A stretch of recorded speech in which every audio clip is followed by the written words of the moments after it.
said a grand jury could convene on Wednesday to determine if Officer Darren Wilson will face criminal charges for the shooting of Michael Brown. Meanwhile, I want to highlight another recent protest and compare it to what has been unfolding in the way it's happened in Ferguson, Missouri.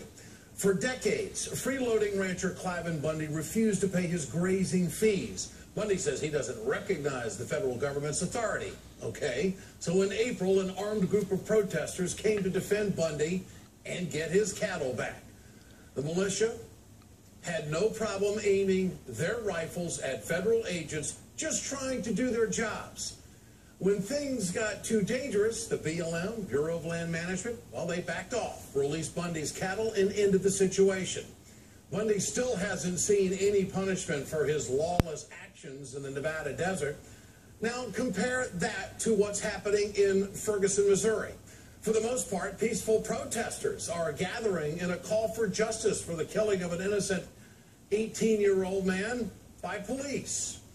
They are being met with an overwhelming police presence and a show of force. They haven't broken the law, many of them. Unlike the BLM in the Bundy situation, police are intensifying their presence. The National Guard has been called in. Police are harassing photographers and reporters. I think it's fair to say that the police are making the situation worse with an overwhelming show of force. Cliven Bundy's protesters, they point guns at federal agents and absolutely no charges are filed against anyone. In one single night of protests in Missouri, 78 people were arrested. Most of them were charged with refusal to disperse. What about that in Nevada?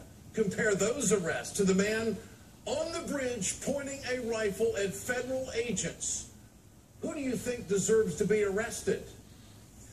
My question tonight is, when is all this going to end? If the grand jury convenes tomorrow, clearly the wheels of justice are in motion.